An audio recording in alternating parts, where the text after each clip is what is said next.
Olá pessoal, tudo bem? Sejam muito bem-vindos a mais um conteúdo do nosso canal. Hoje nós estamos aqui para poder falar um pouco mais daquilo que Deus faz na vida das pessoas de uma maneira maravilhosa, de uma maneira sobrenatural. E hoje nós vamos poder falar da vida da pastora Eveline, aquilo que Deus fez na vida dela, né? A transformação que Deus faz, e lembrando de Gálatas, onde fala dos frutos do Espírito, e você vai poder ver isso na prática do que Deus fez. Elas estão aqui. A Késia está cuidando ali da maquiagem da pastora Eveline para a gente começar a gravar esse conteúdo. E você vai ser impactado, eu tenho certeza. Eu peço que você não pule nenhum pedaço desse testemunho. Não deixe de ver um pedaço uma hora, um pedaço uma outra hora. Presta atenção naquilo que está sendo falado.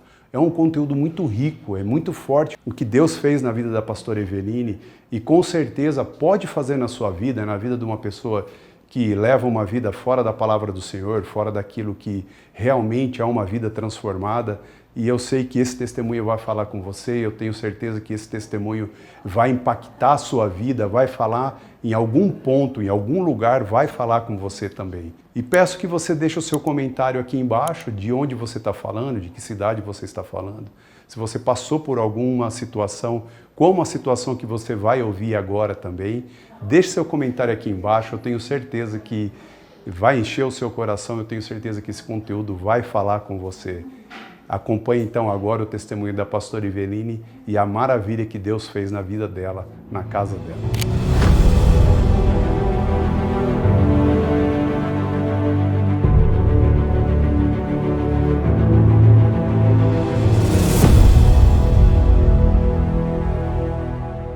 Oi, como você está? Meu nome é Eveline, pastora Eveline, e hoje eu quero contar um pouquinho do que Deus fez na minha história, como Deus trabalha.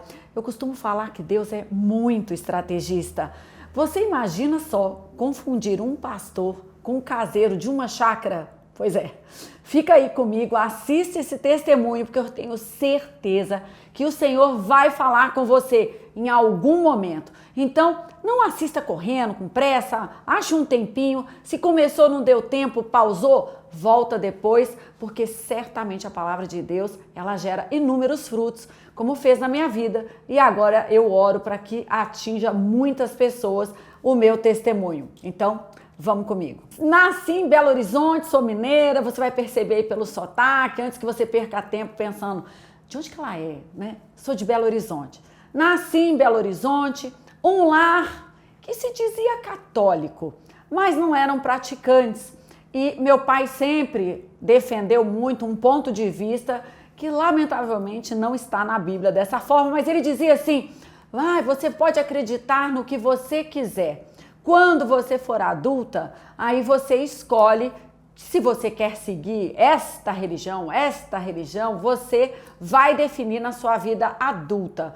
Bom, e assim fui eu crescendo com o vento levando, e quando nós não temos uma direção de Deus, quando os pais não têm uma direção de Deus na criação de seus filhos, geralmente, hoje eu entendo isso, mas geralmente o mundo, né?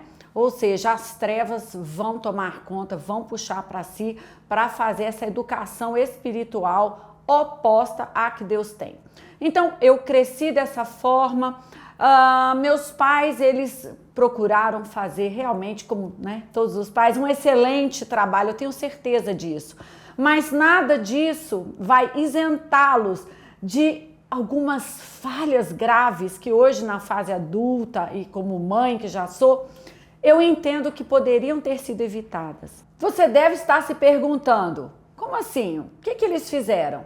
Porque quando a gente deixa a criança escolher alguma coisa, é o que a gente costuma falar, né? A criança, ela é uma esponja. Tem um ditado que diz que a palavra ensina, mas o exemplo arrasta. Então eu quero pegar nisso daí, que muita gente tem falado isso hoje em dia, e eu cresci então aprendendo a forma como eles viviam a vida. Então fala muito mais alto o que uma pessoa faz, uma criança aprende muito mais assim do que o que é dito para ela. Então eu cresci num lar onde havia bebida e a bebida ela estava disponível. Se um adulto falasse para mim, olha, mas não pode beber ainda, Mas na cabeça da criança, a gente pensa assim, por que eu não posso fazer se ele está fazendo? Então eu cresci num lar onde mamãe e papai fumavam, havia muita bebida, né? Eles bebiam socialmente, mas um socialmente que tem acesso ali fácil na geladeira, toma uma dose toda vez que chega do trabalho, quando está em casa. E eu comecei a perceber toda essa movimentação.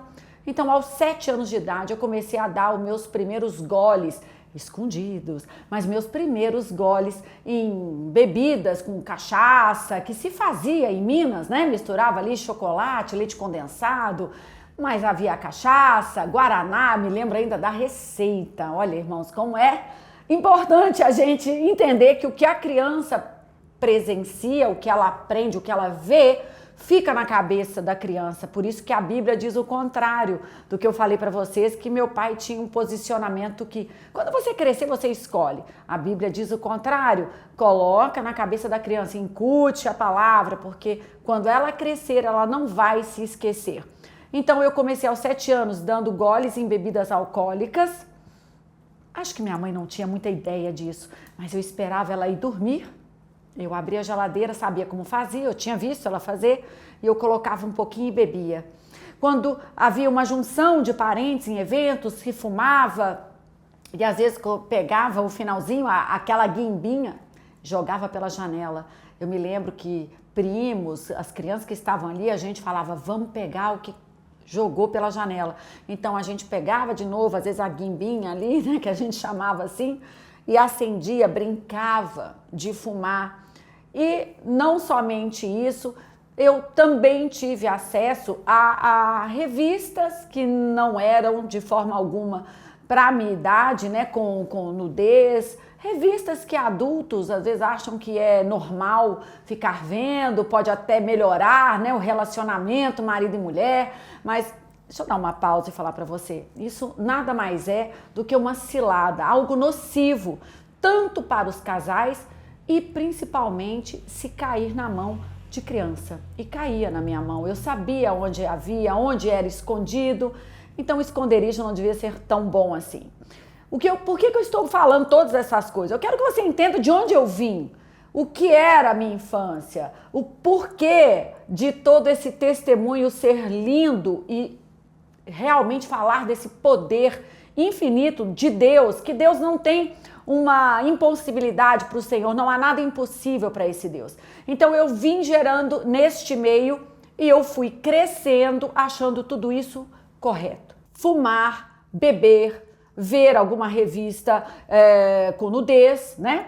E crescendo, me lembro que aos 12 anos de idade, uma prima havia ouvido sobre Jesus Cristo, ela havia confessado Jesus Cristo e nós fizemos uma viagem à praia e ela estava conosco e ela falou assim, você conhece Jesus Cristo?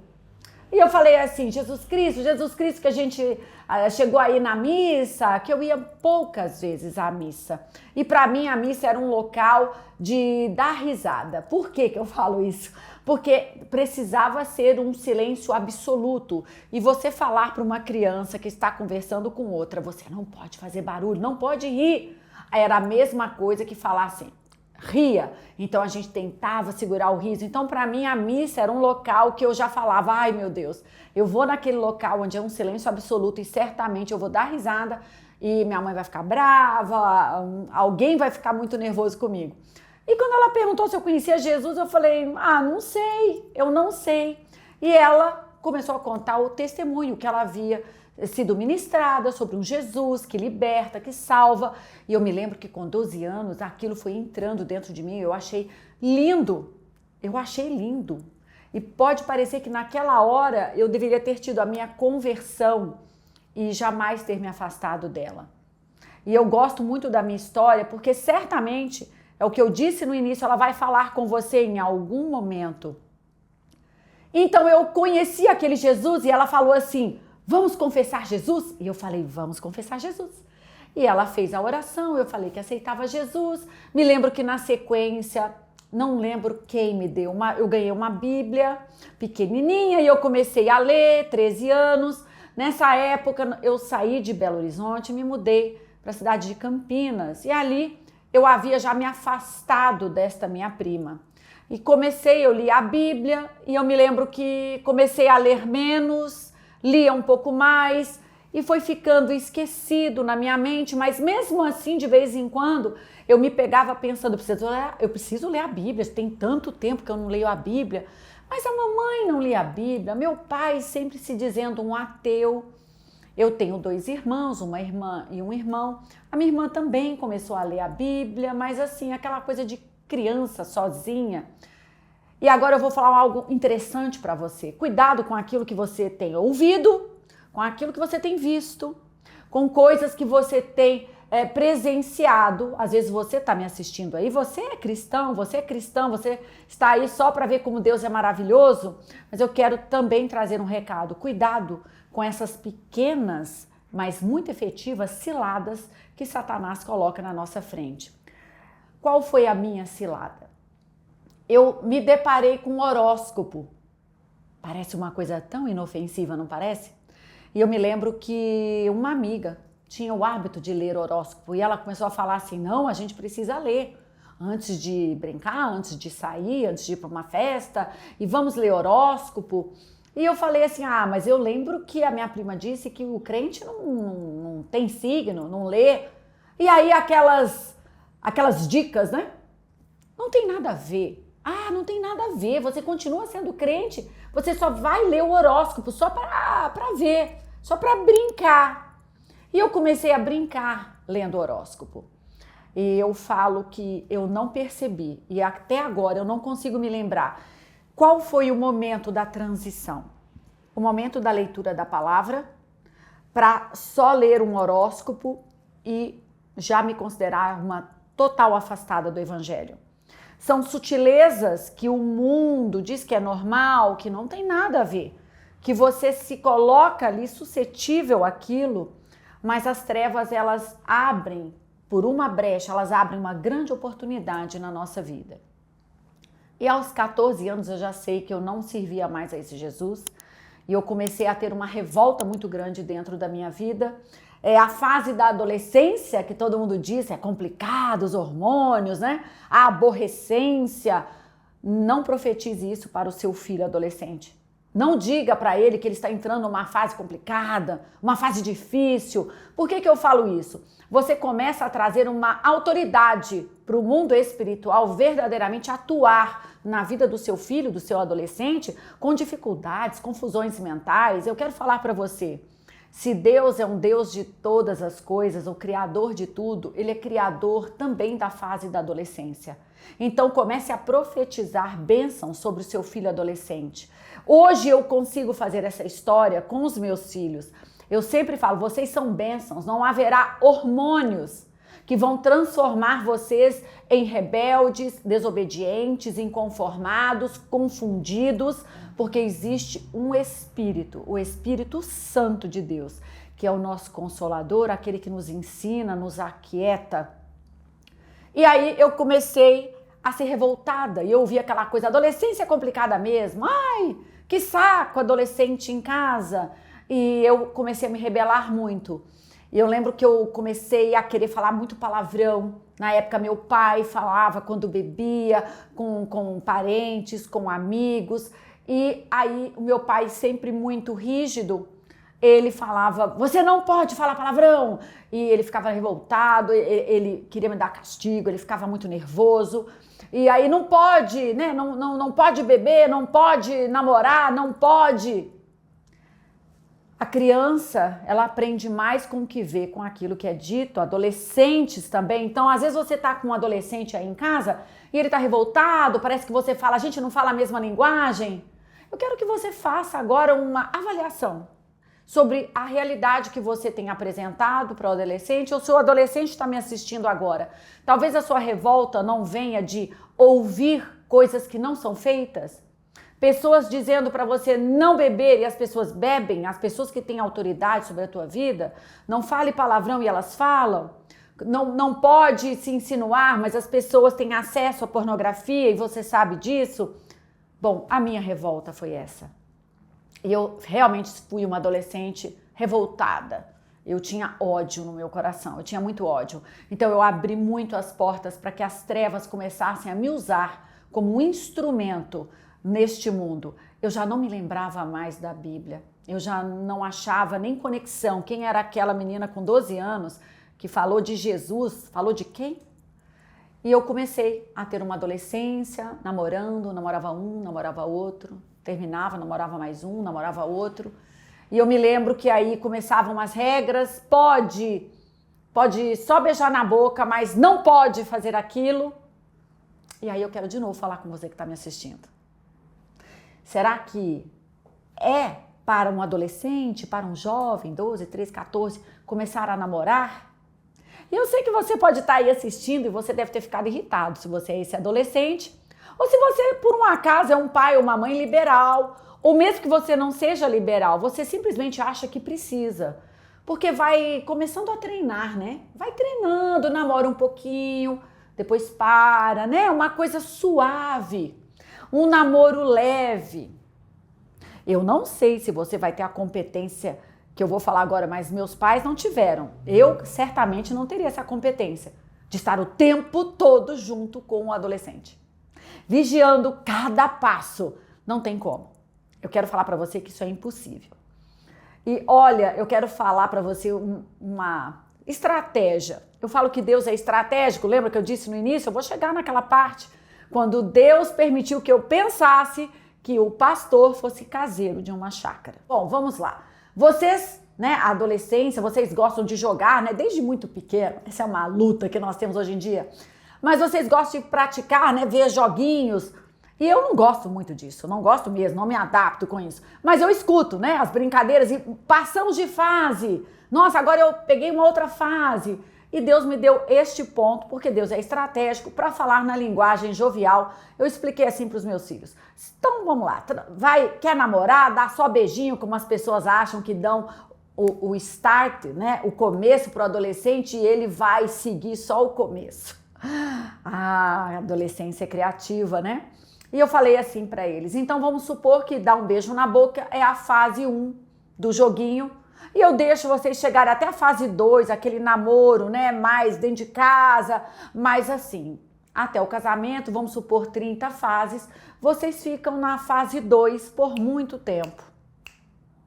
Quer brincar assim? O jogo tem graça? E meu filho, eu lembro quando eu disse isso pra ele, ele fez assim, nossa mãe, isso é horrível, como que vai fazer um joguinho que passa fases e eu só fico travado na primeira ou na segunda fase? E é isso que eu quero falar pra vocês, um namoro de jovens, muito jovens, não vai ficar na fase 1 ou 2 desse joguinho. São muitas fases e eles vão querer extrapolar, avançar fase. E se você falar não pode, a sua voz nesse ponto vai ser muito pouco ouvida. E eu tive namoros, e o namoro foi aumentando, aumentando e troca.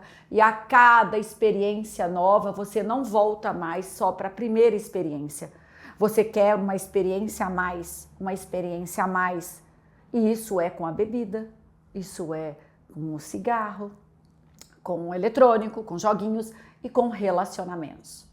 Então, tentando trazer aí um salto para você, aos 23 anos de idade, eu tive meu primeiro casamento. Eu casei porque eu detestava, era apaixonada por ele, mas eu detestava o ambiente familiar. Eu lembro que eu dizia sempre assim, eu não suporto mais ficar num ambiente com tantas brigas, porque havia muita briga, por bobeira, discussões, lembra que eu falei aquela coisa, adolescente, só que parecia que a minha fase de adolescência não passava. Eu era uma pessoa muito revoltada com várias coisas. Então, esse desconforto familiar me fez ter uma necessidade de me casar. E calhou que eu tinha encontrado uma pessoa, estava apaixonada, e assim fui eu para o meu primeiro casamento, uma paixão. Paixão não sustenta casamento, casamento veio da parte de Deus para que haja uma responsabilidade entre homem e mulher, então marido e a esposa, que vão traçar ali um futuro com um objetivo, um propósito de Deus. Um casamento não é baseado na paixão, na emoção, até porque Deus não baseia-se na emoção. A palavra de Deus, ela é limpa, ela é clara, ela tem leis, a palavra de Deus tem direcionamento, e o próprio Deus diz: aquele que me ama, me obedece. Então, fiz o meu primeiro casamento, mas um casamento sem Jesus não tem condição de ir para frente.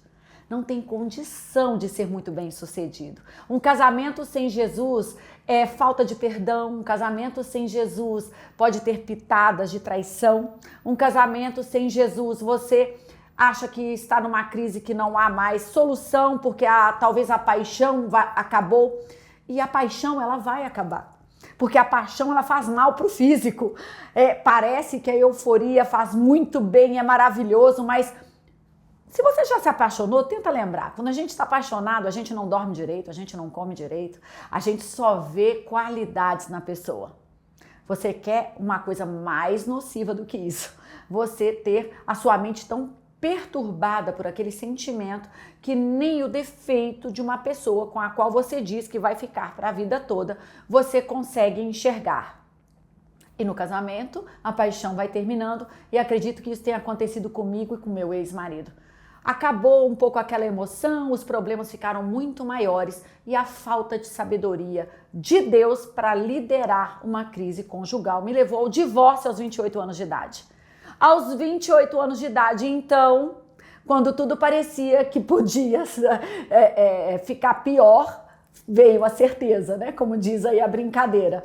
Aos 28 anos após o meu divórcio, porque até então, quando eu bebia, era algo muito raro. Depois dessa minha infância, tomando um pouquinho, eu comecei a beber socialmente uma taça de vinho, só para ficar enquadrada na sociedade, para não ser aquela pessoa apontada. Eu era muito jovem, eu me importava demais com o que os outros poderiam pensar de mim. Então, esta minha fase de beber socialmente, com o divórcio, acabou. E aí sim, eu entrei de cabeça na bebida. Foi quando eu pensei: agora eu estou livre. Livre do casamento, livre da minha mãe, posso fazer o que eu quiser da minha vida. Lembra, nessa época, Jesus já estava muito longe de mim. Eu não me lembrava da menina aos 12 que um dia se apaixonou por Jesus. E eu comecei a beber e o início foi até difícil. Eu achava que queimava a garganta. Eu achava que era meio desconfortável. Havia bebidas que eu comecei a trocar as bebidas. Para que eu vou ficar só no vinho? É melhor eu poder tomar um champanhe, quem sabe aprender a tomar uma cerveja. E cada vez mais eu queria testar uma nova bebida e aumentar a quantidade que eu conseguisse beber ali. Então, de um copo passaram para 2, para 3. Eu cheguei a beber uma garrafa e meia de vinho tinto numa conversa e nada me satisfazia. E enquanto eu bebia, às vezes numa balada, bebia muito, eu comecei a querer colocar o cigarro no cenário também, porque eu achei que ficasse bonito, ia ficar muito mais charmoso. Algumas ideias que são diabólicas para a vida de uma pessoa chegam à nossa mente quando a gente está sem Jesus. E aí eu bebia bastante. Veja, tudo isso depois de 28 anos.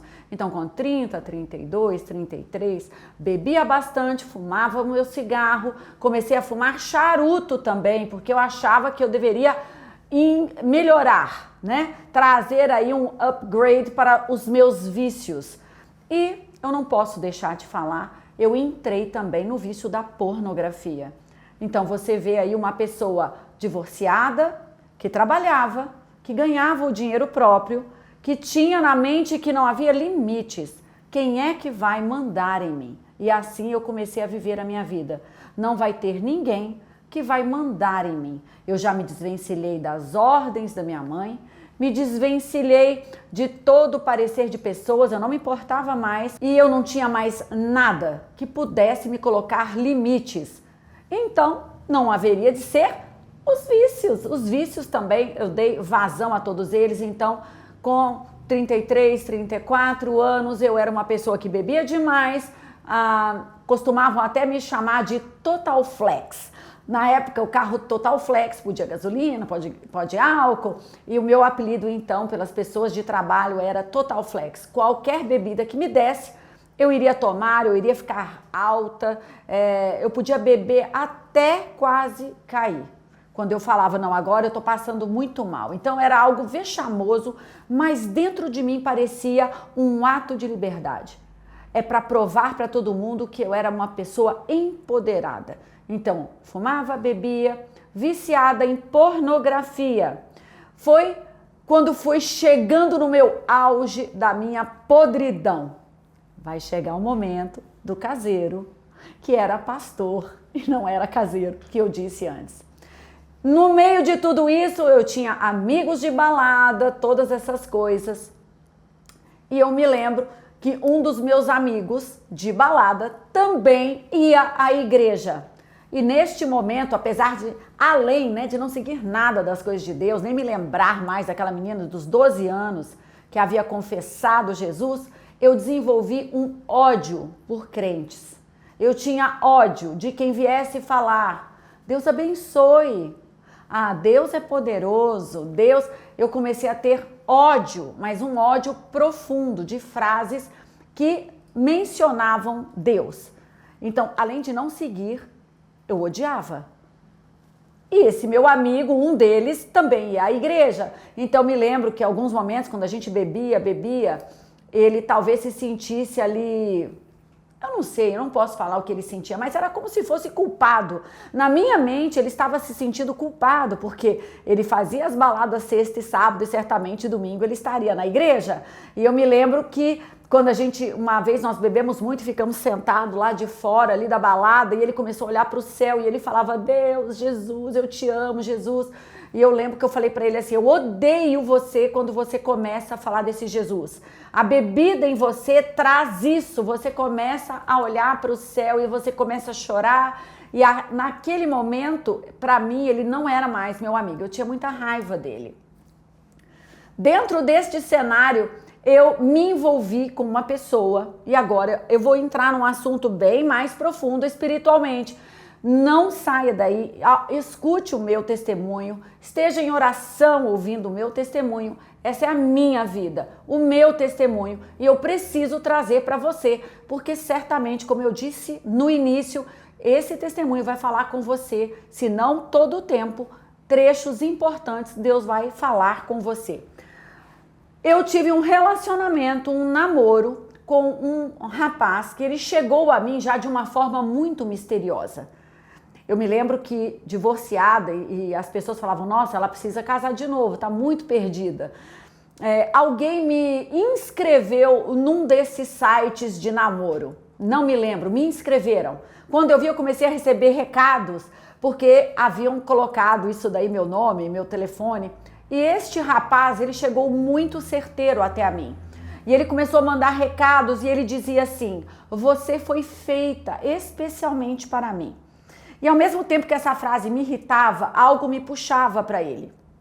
E ele falava, eu vi você e você não entende isso agora, mas está me trazendo que você é minha e vai ser minha.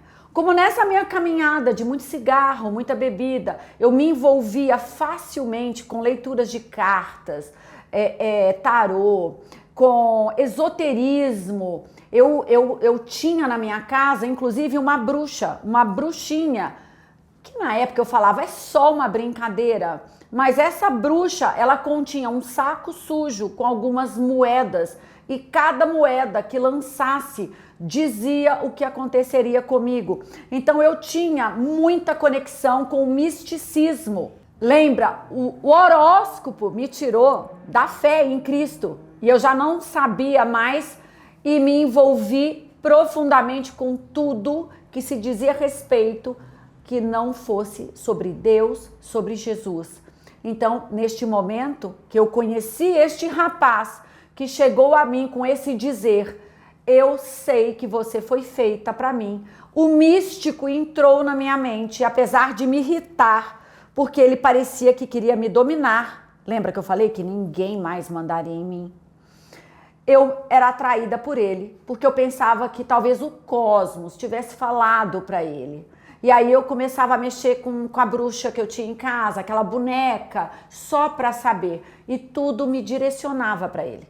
E eu comecei a namorar. E ele era espírita. E eu me lembro que ele dizia que eu não sei se o termo correto é esse, mas como eu me lembro, ele dizia que ele era o chefe da mesa branca. Era ele que tinha um local onde ele ia, e eu comecei a conversar com ele, a gente se encontrou, e ele dizia que ele era o líder daquele lugar e que era algo muito profundo e que eu era a única que poderia ocupar o lugar de esposa dele. Eu era uma pessoa muito mística e eu achava que estava se alinhando os planetas a nosso favor. Eu nem sei qual era a teoria que entrava na minha mente, mas com aquelas palavras que ele ia trazendo a cada encontro, eu comecei a namorar com ele. E algumas coisas que você pode achar que é bizarro, mas eu tenho o nome certo para isso, espiritual das trevas, começaram a acontecer nos nossos relacionamentos. Presta atenção nisso. Nós íamos em alguns bares, e eu falo sempre, o ambiente, ele atrai, seja a presença de Deus ou a presença de demônios. E nós íamos em bares, aqueles barzinhos, os famosos inferninhos. E quando nós chegávamos lá, a primeira coisa que ele pedia era uísque. E nessa época eu também já bebi uísque. Eu fui sendo treinada pelas trevas a praticar todos os vícios. Então ele bebia, ele pegava um uísque para ele, um uísque para mim e um uísque para a entidade. Esse assunto ele é bem sério, bem profundo, e eu oro agora em nome de Jesus que você que está assistindo essa parte daqui para frente, que o Espírito Santo de Deus cubra a tua vida, que o Senhor revista você, tua casa, com o Espírito Santo de Deus, e que, como a palavra de Deus diz, que o Senhor dê ordem a seus anjos que guardem o local onde você está, que guardem a tua família, os teus negócios, em nome de Jesus. Amém. Ele pegava uma bebida para a entidade. E eu me lembro que uma vez nós estávamos conversando e eu comecei a sentir um cheiro. E era um cheiro doce, um cheiro que eu me lembrava cemitério na minha infância em Belo Horizonte. E eu me lembro que eu falei para ele, que cheiro é esse doce, horrível que eu estou sentindo? E naquele momento ele falou assim, não fale mais nada, não abra a sua boca, porque ela está aí do seu lado. E ele disse isso se referindo a um demônio, a uma entidade. E o cheiro ficou muito forte. E ele disse assim, não fale mais, porque ela está com ciúmes de você. Para uma pessoa que talvez não fosse conectada a tanto esoterismo, a tanta coisa, pudesse nesse momento sair correndo daquele lugar. Mas como eu era uma pessoa que desafiava tudo, que ninguém poderia me ordenar nada, eu acho que naquele momento eu me achei muito mais forte do que a entidade.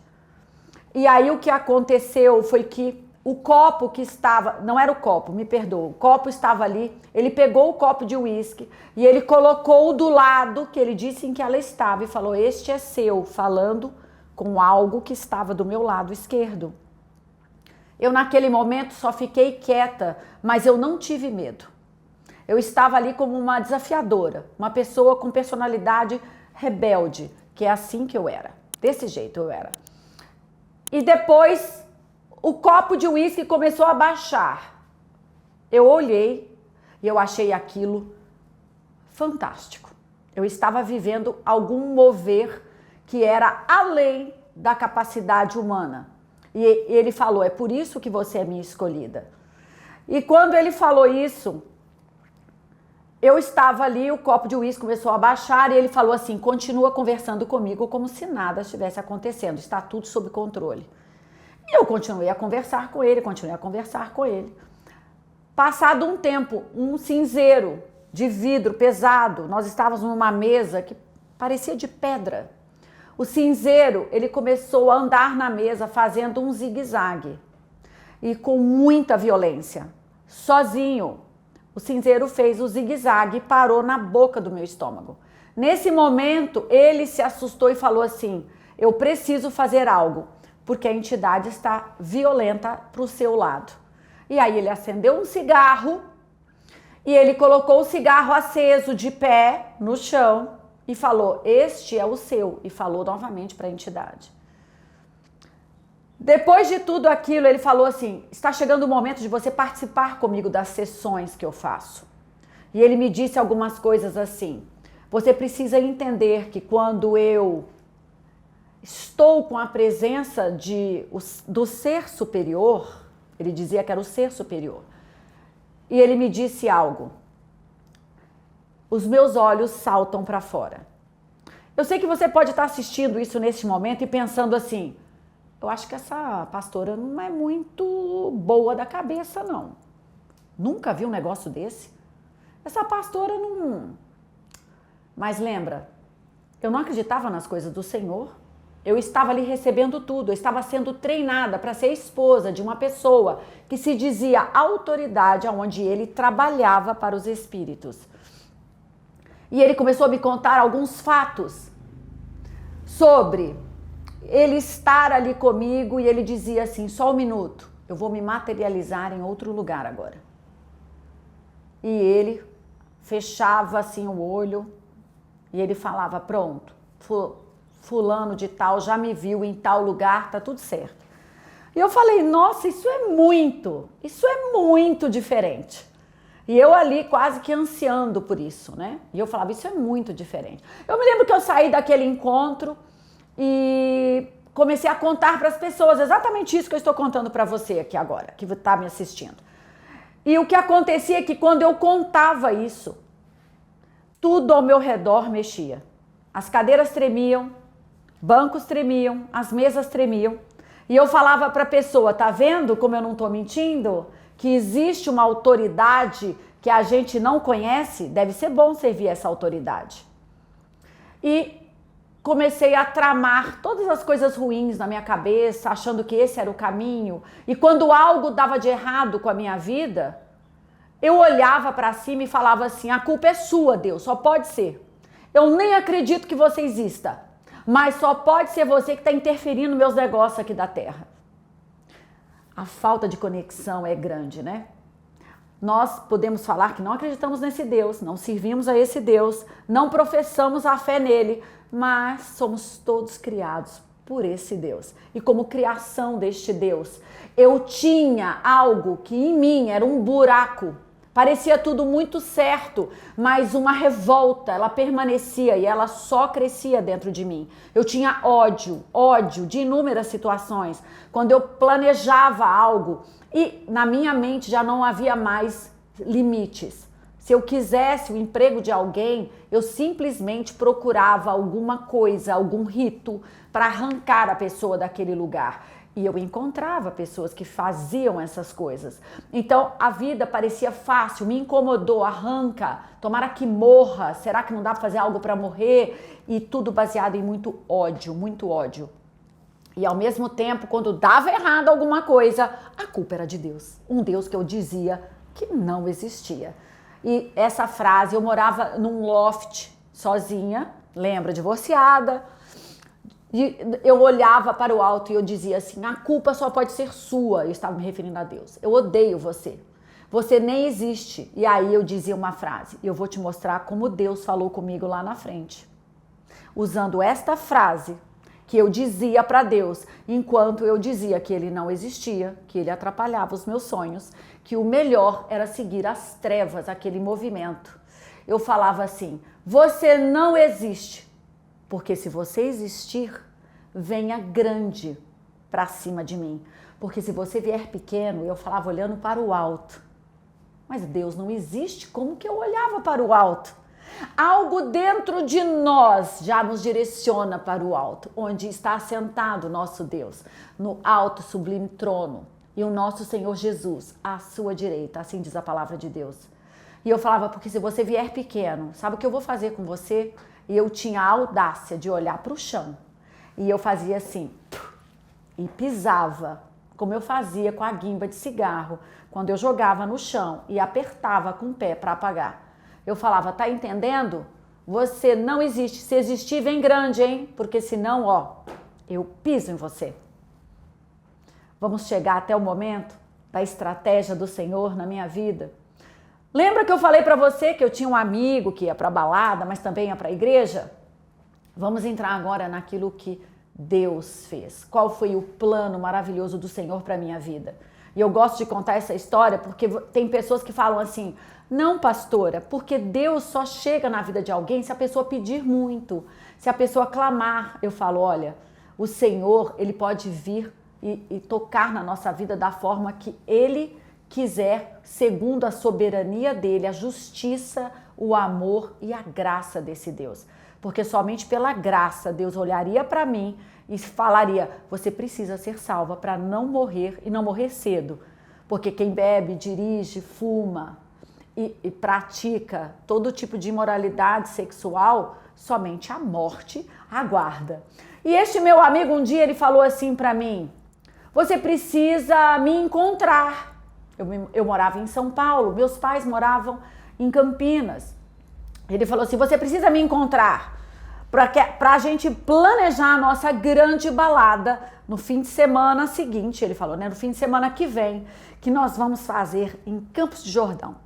Eu falei, claro, a gente precisa saber quem é que vai levar vodka, quem é que vai levar cerveja, quem vai levar cigarro, né? Quem vai levar charuto.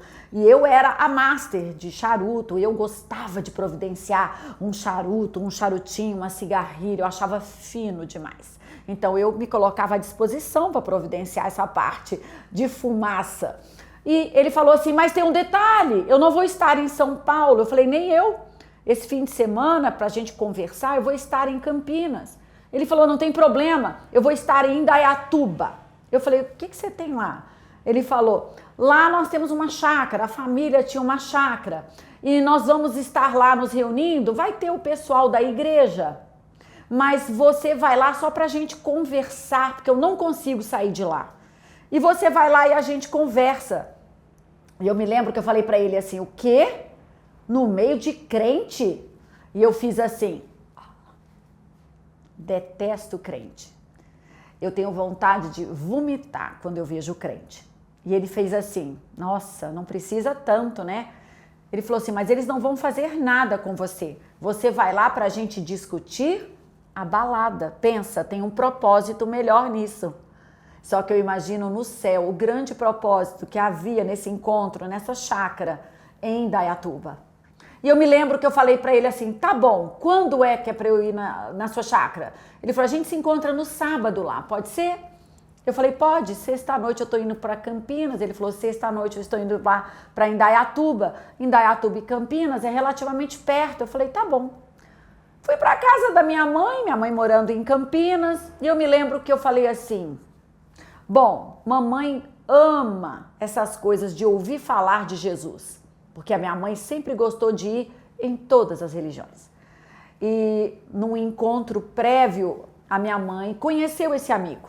Numa época que eu tinha feito uma cirurgia, e a minha mãe cuidando de mim, ele foi me visitar. E enquanto eu estava ali meio drogada, grogue ali do pós-cirúrgico, eu não me lembro, ele falou alguma coisa de Jesus para minha mãe, que eu não me lembro o que foi. Eu só sei que, fato é, eu pensei assim, bom, eu vou falar para minha mãe, porque ele falou, chama sua mãe para ir junto na chácara, pelo menos ela dá uma voltinha. Eu pensei comigo, bom, não quero ir para essa chácara, porque tá cheio de crente ali. Mas eu vou fazer uma coisa, eu vou fazer aqui uma jogada com os bruxos. O que os bruxos acham que eu devo fazer? Aí eu falei assim, eu já sei, eu tô tendo uma intuição que eu vou chamar a minha mãe para ir comigo. Porque a minha mãe não gosta de sair de casa, ela vai falar que não, e eu tenho a desculpa perfeita. Eu vou falar pro meu amigo, olha, eu não quero ir sozinha, chamei a minha mãe para ir comigo, e ela falou que não pode, é muita falta de educação deixar a minha mãe aqui. Eu tinha o plano perfeito, porque afinal de contas a minha vida vivia de mentiras. Eu fui ensinada que mentir não tem problema, desde que seja para um bem maior. Mais um vício, que eu havia até me esquecido, o vício da mentira. Eu mentia tanto que em alguns momentos eu mentia até o meu próprio nome. Muitas pessoas que podem assistir esse testemunho um dia, talvez você esteja aí e fale assim, uai é bom, né? Mas essa aí é pastora Eveline, essa daí não é a Duda? O meu nome, o meu codinome era Duda para muita gente, porque eu achava mais chique, mais mais descolado do que Eveline. Eveline era um nome muito pesado para mim. Ou seja, eu mentia. Mentir para mim ficou comum como arroz e feijão para brasileiro. E aí eu falei, eu tenho a mentira perfeita. Eu vou falar que a minha mãe não quis ir, porque eu já sei que ela não quer. E eu não vou. Falei, pronto, acertei isso com todos os meus cosmos, toda a minha parte esotérica, fiz de tudo. E esse era o trato que eu tinha feito com as trevas. No sábado eu acordei e falei, bom, deixa eu só fazer a pergunta para minha mãe para não ser mentirosa, né? Com as cartas que eu tinha feito. E eu falei para minha mãe, fui convidada para ir até Indaiatuba, sabe aquele meu amigo que você conheceu na cirurgia? Eu sei quem é. Falei, então, ele me chamou, ele vai estar numa chácara em Indaiatuba, vê se pode, longe daqui, eu falei para ela, para falar de uma balada que a gente vai, mas eu só vou se você for. Nessa hora minha mãe falou assim, ai, que ótimo, vou trocar de roupa e nós vamos. E eu me lembro que eu fiquei revoltada, eu falei, como assim, você não gosta de sair de casa? Ela falou, nossa, mas eu gostei muito daquele seu amigo, até porque ele fala uns negócios de Jesus que eu acho muito interessante. Aí eu falei, não. Se é pra ir, você puxar esse assunto com ele, é melhor que você nem vá. Mas eu já tinha feito o convite, a estratégia do céu começou ali na minha mãe. E ela falou, não, agora nós vamos, quem quer ir sou eu. Enfim, fomos até a chácara em Indaiatuba, eu e mamãe do lado. Eu fui dirigindo até lá. E eu falei pro meu amigo, olha, eu vou chegar aí, eu já tinha avisado a ele antes. Falei, eu vou chegar aí, eu não quero contato com os crentes. Porque se eu encontrar com um crente, eu falei pra ele, é capaz que eu bata neles. Eu detesto o crente. Eu falei pra ele, você tá entendendo? Ele falou, não tem problema. E aí, antes de ir até lá, eu me vesti de uma forma que eu acreditei que eu pudesse tacar medo nos crentes. Eu coloquei um short jeans meio rasgado, uma camisa roxa, coloquei um óculos de sol bem grandão, que eu gosto, até hoje eu gosto, coloquei uma bota preta, porque eu queria que o crente fugisse de mim. Na minha mente, crente era um povo fraco, que tinha medo de todas as coisas. Então, se você que está me assistindo aí, você é cristão, você é cristã, não tenha medo das coisas. O medo nos traz uma fraqueza que o mundo espiritual maligno entende que ele pode dominar e fazer com você. Então, eu falava, o crente ele é medroso, o crente ele é feio, o crente só é crente porque não tem oportunidade na vida. E eu falava, por isso que eles acreditam num livro fraquinho como esse, se chamado Bíblia, que deve ser um livro totalmente desconectado, onde já me falaram que 40 pessoas escreveram. Imagina se um autor que escreve, às vezes ele parece que mudou a personalidade, que dirá de um livro com 40 escritores. Então, crente era fraco. E eu me vesti para assustar. Vamos voltar. Chegando lá na chácara, o meu amigo veio me receber, eu passei por uma porta de madeira, uma porteira, eu não me lembro direito. Eu entrei e falei para ele, eu vou ficar aqui, muito próximo da saída. E eu vi mais à distância que havia uma casa, uma quadra, e ele falou, tá bom. E a minha mãe, ai, que demais, aquele povo é da igreja. E ele falou, sim, a senhora quer ir lá? Pode ir. Eu me lembro que a minha mãe foi lá. E eu falei, ai, só minha mãe para querer se misturar com esse povo. Aí ele falou, por favor, eles não estão nem chegando perto de você, vamos falar da balada. E eu falei, tá bom. E a gente conversando, e ele falando, então, a casa tá alugada, precisa ver quem leva isso, quem leva a comida, né, a bebida. E enquanto a gente conversava, um assunto trivial, vamos combinar quem leva o quê pra viagem, né? A gente faz isso. Eu me lembro que eu comecei a ouvir o povo crente jogando bola num campo à distância. Também, creio, como estratégia do Senhor, naquele dia, aqueles crentes deram nome 51 e Caipirosca, alguma coisa assim, para os times. Então, um time chamava 51, Pirassununga, acho que é isso, acho que é pinga, e o outro era Caipirosca, alguma coisa assim. E aí, como que eu sabia disso? Porque conversando com meu amigo próximo à porteira, do lado de dentro, eu escutava, ponto para 51. Aí o outro falava, Caipirosca ganhou.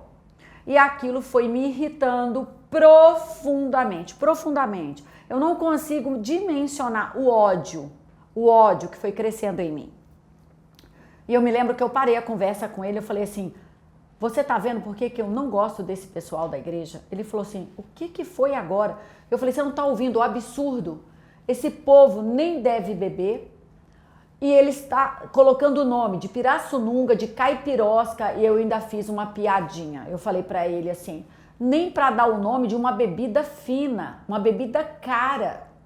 Eu falei, meu Deus, além de feios, sem estrutura, medrosos, eles também são cafonas. E ele falou assim, meu Deus, para com isso, eles não estão te incomodando, vamos continuar conversando. E tudo isso eu falo que foram estratégias de Deus, para você entender que eu detestava, hein? Eu detestava crente, assunto de crente, palavra de Deus, Deus. E nesse momento eu conversando com ele, veio um adolescente, eu acho, e falou para ele assim, vamos, agora vai cantar o parabéns. Aí ele falou assim, você quer descer? Vamos cantar parabéns? E nessa época eu era assim muito magra, eu malhava muito, eu me importava muito com o corpo, muito com a aparência. Apesar de ser muito magra, eu sempre achava que eu estava gorda, eu achava que tinha uma gordura a mais, então eu fazia aplicações para derreter gordura, eu fazia dieta, eu malhava 2h30, 3 horas por dia. Cuidado com o tanto que você se incomoda com a estética, com a perfeição do seu corpo, porque são estratégias que escravizam a nossa vida. E eu era essa escrava de balança, de subir na balança todo dia, engordou 300 gramas, né? E eu virei para ele e falei assim, olha, pelo amor de Deus, você sabe que eu sou preocupadíssima com o meu corpo, eu deixo para gastar em calorias com bebida. Mas comer bolo, eu falei pra ele, açúcar. Eu falei, vai sozinho, me larga aqui, pelo amor de Deus, eu quero ficar aqui sozinha. Vamos falar da estratégia do caseiro? Cheguei nesse ponto, que você que tá aqui comigo até agora.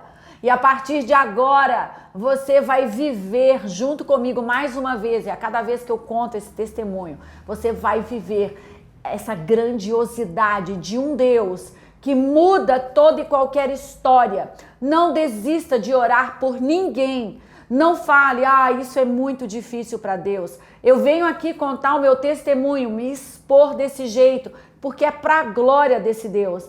Quem orava por mim, que eu fiquei sabendo depois, quando orava, falava, Deus, eu não acredito que essa moça aqui, que essa mulher possa se converter, mas como o Senhor é o Deus do impossível, e levavam foto minha, nome, levavam para monte, para altar, queimavam.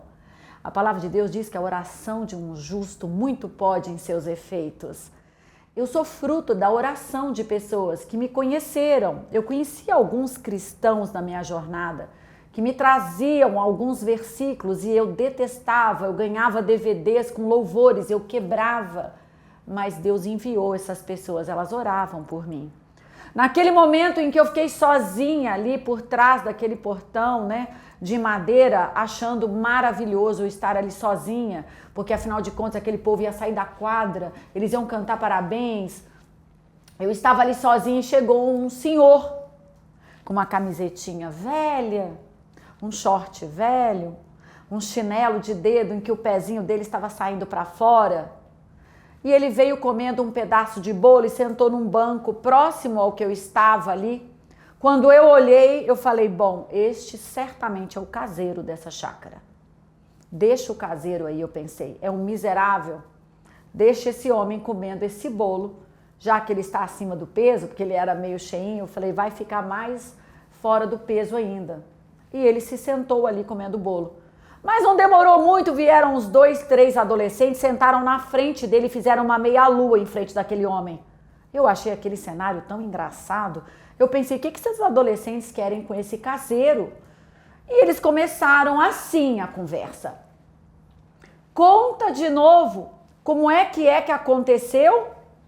E eu falei, algum assunto que eles começaram lá embaixo e vieram terminar, lamentavelmente, do meu lado. Mas eu pensava, deixa o caseiro aí, é um miserável. E este homem começou assim, quando eu me converti, ele era do norte, ele tinha um sotaque assim, né? Às vezes eu conto imitando um sotaque, mas ele dizia assim, Quando eu me converti, a minha esposa não era convertida. Eu acordava no meio da noite, ela estava em cima de mim com a peixeira. E eu dizia para ela, mulher, não baixa a peixeira, que Jesus quebra teu braço. Aí todo mundo comia um pedaço de bolo. E depois, os adolescentes perguntaram, ele falou, e depois eu estava dormindo. E aí eu acordava no meio da noite e ela estava com a peixeira. E eu dizia, mulher, não baixa a peixeira, que Jesus quebra teu braço. E eles comiam um bolo. Eu falei, nossa, quem que não ouviu para falar 2 vezes? Porque todo o meu pacote ainda tinha falta de paciência. Eu era impaciente, então eu era alcoólatra, fumava, eu tinha imoralidades sexuais, eu não tinha paciência, detestava as coisas de Deus, entrei no espiritismo, gostava de esoterismo, de bruxaria. Esse era o meu pacote, sujo, imundo, e achando que estava correto. Eu falei, bom, talvez essas pessoas sejam meio dementes, precisa falar 2 vezes? Deixa o caseiro aí, é um miserável. E aí eles perguntaram, e depois? Ele falou, e depois eu estava dormindo, e eu acordava, a mulher estava com uma peixeira, e eu falava, mulher, não baixa essa peixeira, que Jesus quebra teu braço. Na 3ª vez, eu não me aguentei. E foi nesta hora que eu fiz o meu primeiro contato visual com aquele homem que eu dizia que era um caseiro e que era um miserável. E com toda a minha agressividade, eu me lembro que eu olhei para ele e disse assim, ô moço, eu não tenho nada a ver com essa historinha que vocês estão falando. Mas eu quero falar só uma coisa. Essa mulher não baixou essa peixeira, não é por causa desse Jesus.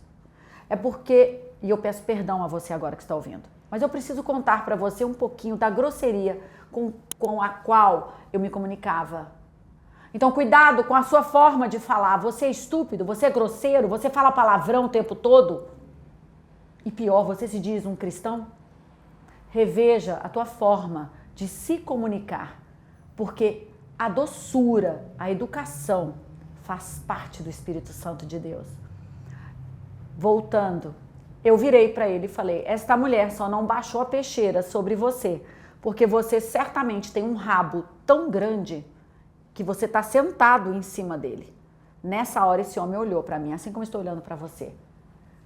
E ele disse assim, filha, por que você me odeia tanto? Se foi com amor que eu gerei e com propósito que eu coloquei, que eu tenho na sua vida. Você olha para o alto e você diz, a culpa é minha? Naquele momento, a voz entrou nos meus ouvidos e olha, isso aconteceu no dia 24 de junho de 2006. Eu não sei em que momento você está ouvindo isso, mas eu estou aqui agora, em 2025, e até hoje me emociono com essa frase. Foi a única hora em que eu fiz contato visual. E naquele momento, eu esqueci de falar. Haviam me trazido um pedaço de bolo que eu fiquei segurando e eu falei, eu não vou comer esse bolo, porque eu não vou engordar. Quando ele falou, eu te amo, filha, e você diz que é minha culpa, naquele momento o bolo caiu da minha mão. Eu gritei, eu fiz assim, e eu fazia ai, ai, ai, parecia que cortava o meu ouvido.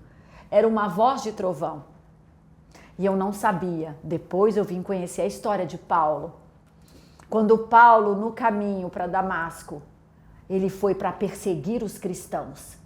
E a voz, a mesma voz que eu ouvi, falou, Saulo, Saulo, por que me persegues? Ele havia tido clarão.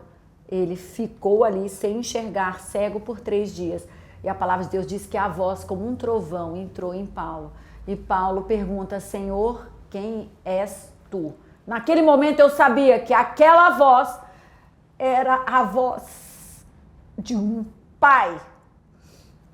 Por que pai? Porque eu me encolhi como se eu tivesse sido pega, pequena, fazendo uma arte. E meu pai falado, Eveline, sai daí agora. Eu tive vergonha. Aonde foi toda aquela arrogância? todo o meu poder, todo o meu conhecimento, toda a minha superioridade sobre todo ser humano que andava sobre a terra. Parecia que eu tinha voltado para o ventre, parecia que eu era uma criança e aquela voz era de papai. Era meu pai me chamando a atenção naquele lugar, não meu pai da terra, mas o meu pai, o seu pai celestial. E naquele momento eu comecei a chorar e Deus tomou a boca daquele homem em profecia e começou a descrever toda a minha vida. O relacionamento que eu tinha, o Senhor declarando que arrancaria de mim a vida que eu vivia, que Ele não tinha isso para mim, que um grande propósito Ele tinha na minha vida. E, irmãos, eu não consigo lembrar totalmente o que aconteceu, mas eu me lembro que depois dele falar muito e eu chorar muito, ele falou assim, vamos ali na piscina, ali embaixo, tinha uma piscina naquela chácara, e eu lembro que eu fui só obedecendo a comandos. Ele ia falando, ia fazendo. Antes de chegar naquela piscina, ele falou para duas pessoas que estavam ali com os pezinhos na água, vamos orar por essa moça. E uma dessas que estava ali sentada também era uma pastora, eu não sabia. E ela olhou para o céu, eu me lembro porque eu olhei na direção dela, mas eu estava chorando muito. E ela disse assim, Senhor, obrigada, porque eu já estou aqui há 2 horas e o Senhor disse que traria alguém para que eu pudesse orar. E naquela hora eu falei, Deus já havia falado de mim para essa pessoa e ela estava ali há 2 horas por minha causa. O amor de Deus começou a me tomar e devem ter sido umas 2 horas de profecia sobre a minha vida. Uma pessoa que dizia que Deus não existia, quando falavam para mim, você sabia que crente fala em língua estranha? Eu dizia assim, certamente, porque eles são estranhos, eles se vestem estranhamente, eles falam de forma estranha, eles devem ter uma língua só deles que é estranha. Isso era o deboche meu no mundo. E naquele momento Deus usou pessoas e falavam da minha vida, falaram da minha avó. Ninguém sabia que eu tinha uma avó que estava na UTI há 70 dias. E eu não tinha visitado, porque para mim já era velha o suficiente. A morte lhe cabia bem, eu dizia dessa forma. Você pode estar ouvindo e falando, que arrogância. Eu concordo com você. Que soberba, eu concordo com você. Mas sabe o que é bom? Que se eu, que era tão soberba, tão arrogante, tão má, tive um encontro desse com Deus, Criador, qualquer pessoa tem a oportunidade de ter a vida mudada por esse Deus. Enfim, depois de horas de profecia, o sol já tinha baixado, eu fui, era dia, mas já era noite, eu olhei para o céu, era noite. E nesse momento fizeram uma roda e falaram assim, nossa, vamos orar. Chegou uma outra pessoa e disse assim, pastor, o caseiro era pastor e eu não sabia. Quando eu ouvi, eu tive muita vergonha.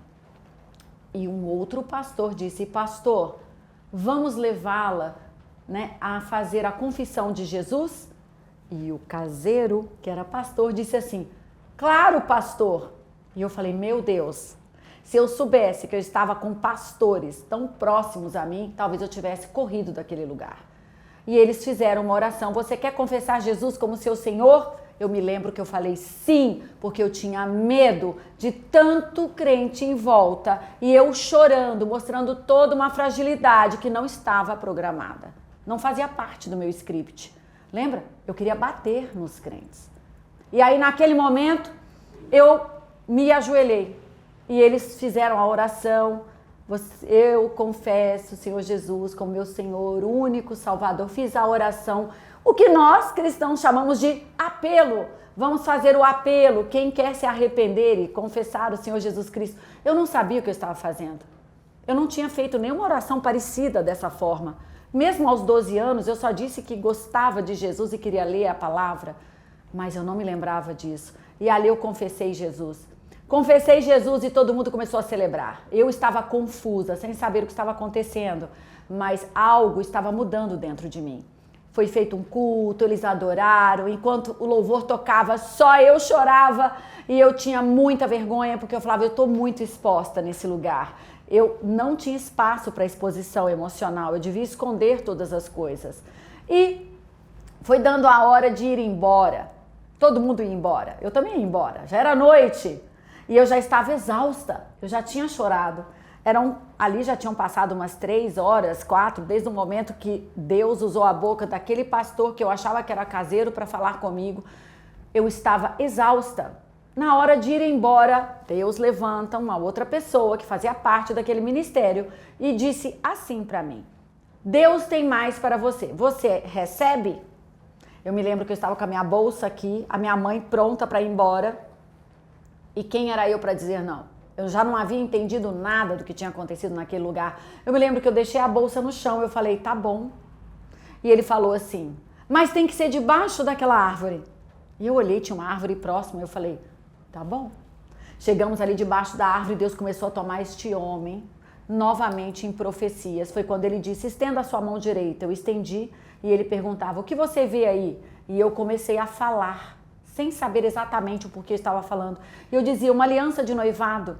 E ele falava, e agora estenda a sua mão esquerda. Eu estendi. Ele falou, o que você vê aí? E eu dizia, uma aliança de casamento.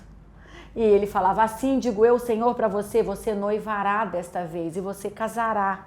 Porque no meu primeiro casamento eu era contra noivado. Para quê? Já vai logo e só assina. Eu só havia casado no cartório. Eu não quis bênção, não quis nada. Eu só quis a assinatura do cartório. Então, eu não havia ficado noiva, não havia tido bênção de nenhum pastor, padre, seja lá o que for. E aí, naquele momento, aquele homem era instrumento de Deus para me anunciar um novo casamento, um noivado que havia de seguir aí para frente. E aí, quando eu disse todas essas coisas, Deus usou aquele homem e falou, o relacionamento que você está hoje, eu, o Senhor, arranco. E ele sai das suas costas porque ele persegue você. Eu estava num relacionamento, não mais com aquele espírita, mas já tinha envolvido em outro. E cada vez ficava pior. E eu recebi aquela profecia e este homem falou assim, pois agora o Senhor vai te batizar com o Espírito Santo de Deus. E eu falei, quem é este? E ele ficou irritado, ele falou assim, é o Espírito Santo de Deus, começa a falar. E eu falei, foi uma conversa que parecia uma conversa de louco. E eu falei para ele, quem é este Espírito e o que é que você quer que eu diga? E ele falou assim, bom, como este Deus foi o que falou que vai te batizar, não sei, fala qualquer coisa. E eu falei para ele, mas como eu vou falar? Não deu tempo de falar qualquer coisa. Eu ia falar, como eu vou falar qualquer coisa? Eu disse, como é que eu vou falar? E eu senti como se fosse uma descarga elétrica do céu, o meu corpo inteiro. E eu estou sentindo até agora que eu estou falando com você, formigando, começou a formigar tudo. Agora eu estou falando com você, eu estou sentindo a minha mão formigar. E eu peço ao Senhor que o Espírito Santo toque você nesse momento. Que você sinta a presença de Deus, que você seja renovado agora, neste momento. Se você não conhece ao Senhor, que você tenha um encontro poderoso com esse Deus, como eu tive, que você saiba da presença desse Senhor. Ele não é uma ilusão, não é uma fantasia de crente. Ele não é, ele é vivo. E essa descarga elétrica entrou no meu corpo, eu senti o corpo inteiro vibrando. E eu comecei a falar em língua estranha. E se você não conhece ou não sabe, era como se fosse e eu não sabia. Toda a minha boca, todo o meu nariz, era como se não fossem meus. Eu não sentia essa parte e o som da minha voz saía, mas eu não perdi a consciência. Eu sabia o que estava acontecendo, eu via as pessoas à volta. E eu senti uma leveza, eu senti algo mudando, como se quebrasse estruturas dentro de mim. E as pessoas chegavam perto de mim naquele momento e caíam. E as pessoas chegavam e caíam. E aí um dos pastores falou, meu Deus, isso parece o Pentecostes. E eu falava, o que será que está acontecendo comigo? Bom, fiquei falando ali naquela língua, aquele moço falou, aleluia, glória a Deus, eu preciso ir embora. E aí eu continuei, lá, eu não conseguia parar. E ele veio e soprou, fez, soprou. Quando ele soprou no meu rosto, aquele era você pode pensar, o que é um sopro? Mas aquilo era um sopro do Espírito nele, me trazendo uma paz, e eu me aquietei. E eu costumo brincar, né, quando eu tô contando, depende do nível, né, da idade da pessoa, se é jovem, se é adulto. Eu falo, nesse momento aí que deu o sopro, eu voltei a falar em português de novo. E eu falava assim, que língua foi essa que eu falei? Eu perguntava para ele. O que foi isso que você me deu? E ele falou, eu te dei? Eu falei, sim, foi você que falou. E ele falou assim, eu não te dei nada, quem deu foi o Espírito Santo.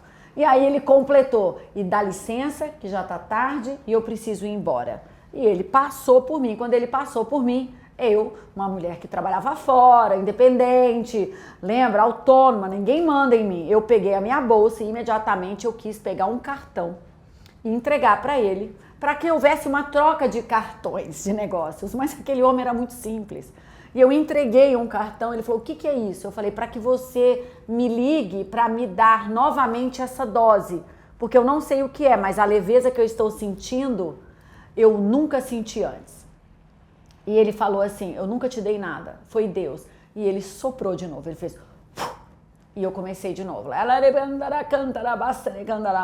E eu não parava. E aí ele fez assim, bom, tá na hora de eu ir embora, você precisa ir embora. E eu acho que ele falou, essa mulher vai ficar falando desse jeito. Ele sopra de novo. E eu voltei. Eu fazia assim, meu Deus, o que é isso? E esse homem foi embora, falou, pergunta para Deus. Ele que deu, ele que responda. Talvez a resposta dele não tenha sido tão educada assim, não é? Talvez ele tenha que assistir esse testemunho e entender que talvez ele é um pouco duro demais, mas ficou na minha mente. Pergunta para ele, porque se foi ele quem deu, ele quem vai explicar. Eu me lembro que a minha mãe, nesse momento, ela estava muito nervosa. Ela achou que eu estivesse tendo um ataque epilético. Todo mundo ri nessa hora, mas foi exatamente o que ela falou. Minha filha, o que você teve aí? Porque eu falava numa língua estranha, eu batia o pé e eu fazia assim com a minha mão. E ela falava, só pode ter sido uma crise epilética, mas eu não tinha quadro disso. Eu fui embora com a minha mãe naquela noite e eu passei a noite conversando com Deus. Isso daria mais um testemunho para você. Aquela noite Deus começou a ministrar a própria palavra comigo. E Ele começou a me trazer direções. E Ele me anunciou que eu andaria sozinha por muito tempo. Como eu falei, eu preciso entrar na parte 2 com você para que esse vídeo não fique muito longo. A minha vida mudou, eu não preciso nem dizer que eu perguntei para Deus se eu poderia continuar bebendo e Deus falou nem uma gota a mais. E eu não estava entendendo e Deus me deu um sonho em que eu bebia e fazia uma curva a bebida e eu vomitava aquela bebida. E eu escutei a mesma voz naquele sonho, naquela visão. Já falei, nem uma gota mais. Então hoje sou eu, Eveline, pastora Eveline, contando o meu testemunho para você até esse momento. Certamente teremos aí parte 2, quem sabe parte 3. Mas eu quero deixar para você já uma curiosidade, um algo a mais sobre a minha vida, que está relacionado aos meus filhos. Eu ouvi hoje à tarde uma pessoa que falou, o testemunho que você conta dos seus filhos é muito tremendo. E eu nem contei isso para esta pessoa, eu só falei que eu fui mãe aos 41 anos do primeiro, João Vitor, o Nazireu, e Rebeca aos 43, que foi filha da promessa. O Senhor me prometeu que me daria uma filha chamada Rebeca. E eu convido você a assistir, eu vou colocar no card aqui, o link para você acessar o testemunho que eu contei já há um tempo, quando o meu filho, João Vitor, ele recebeu, mas quem ouviu fui eu, quando estava gestante, de que ele era um nazireu do Senhor e que não deveria cortar o cabelo dele por 7 anos. Detalhe, eu pensei que fosse uma menina, eu achei que o Senhor fosse me trazer a Rebeca. E eu costumava dizer que o cabelo seria maravilhoso da minha Rebeca. Assista ao vídeo que eu conto esse testemunho para ver como o anjo do Senhor falou para mim, para que eu não mais chamasse o bebê de Rebeca, porque seria um menino. Esse foi a grande prova de que Deus é Deus e daquilo que eu passei, meu filho, meu marido, com este voto nazireu, João Vitor, até os 7 anos, não cortou o cabelo, mas havia uma grande proposta de Deus em tudo isso. Assista lá para você entender um pouco mais dessa história. Bom, eu quero deixar aqui para você que me acompanhou até aqui. Eu vou gravar mais vídeos, esse é o primeiro vídeo, Então, eu quero pedir a você que você compartilhe esse testemunho. Compartilhe, eu tenho certeza que grandes obras o Senhor fará através da minha vida. Há pessoas que têm testemunhos, mas elas não querem, às vezes, dividir. Eu falei para o Senhor, se eu não morri antes de bebida, de doenças, de acidentes de carro, eu estou viva para a Tua glória, Senhor. E é para a glória do Senhor que eu me exponho E a cada dia eu conto o que Deus fez na minha vida para qualquer pessoa, porque eu quero que você seja encorajado a não parar de orar, a crer que Deus pode todas as coisas, que o Senhor tem grande proposta, não interessa como você começou a sua vida. Eu sei que você que está assistindo aqui, você pode ser uma pessoa que falou, eu vou assistir esse vídeo, depois disso eu vou me matar. Eu quero que você pare agora e entenda que esse vídeo chegou até você, porque existe um grande propósito de Deus na tua vida. Simplesmente receba, simplesmente entenda e pergunte a esse Deus. Fale com Ele e Ele vai se revelar na tua vida. Não há casamento que possa permanecer destruído quando existe um Deus. Se eu tive um casamento destruído foi porque este Deus não era convidado a participar dele. Não duvide, Deus tira você do vício, da pornografia, da bebida e do cigarro, como fez comigo. Eu estou aqui para dizer para você que é real, que Ele pode e que Ele faz. Então continue, compartilhe o vídeo, comenta, fale o que você achou de tudo isso, dá o seu joinha, o seu like, me ajude a propagar, ajuda o ministério que cresce a cada dia do Senhor. Eu faço parte desse ministério de Cristo na terra, sem bandeira, sem legenda, o evangelho da restauração da vida, porque só Jesus é o caminho, a verdade e é a vida. Tenha vida, tenha Cristo e Ele vai te trazer o caminho para você seguir e ter uma vida de sucesso, de propósito, em nome de Jesus. Eu vou orar pela tua vida e finalizo aqui. Senhor, em nome de Jesus, eu te agradeço por esse vídeo, por essa gravação e eu já consagro tudo ao Senhor. Todo este local que nós gravamos, eu agradeço a dona desta loja. Senhor, que o Senhor possa visitar cada pessoa, quem fez a filmagem, a maquiagem, o cabelo, toda a assistência, ao meu marido que está aqui hoje ouvindo no cantinho ali. Que o Senhor abençoe essas pessoas que estiveram aqui hoje e abençoe ainda mais todas as pessoas que se depararem com esse vídeo, que o Senhor transforme, mude, que o Senhor faça uma nova história, que o Senhor renove fé de pessoas que estão frias, que o Senhor opere através da minha vida para a tua glória, em nome de Jesus, amém. Amém? Amém? Olha, eu vou deixar aqui o link de pessoas, Instagram, de toda essa equipe que Deus preparou, na verdade Deus preparou para que eu estivesse aqui hoje. Quem fez filmagem, cabelo, maquiagem, a dona desse espaço que cedeu, porque nós consagramos, eu estava com ela aqui no dia que ela inaugurou, consagrando isso à obra do Senhor, e isso é parte da obra do Senhor. Um grande beijo para você que me acompanhou até aqui e seja feliz e não se esqueça, assista a mais vídeos e ore e incentive esse ministério a crescer com mais gravações. Há muitos testemunhos que eu me dispus a contar e dividir com o povo. Amém? Em nome de Jesus, que o Senhor abençoe você. E até o nosso próximo vídeo, se Deus quiser.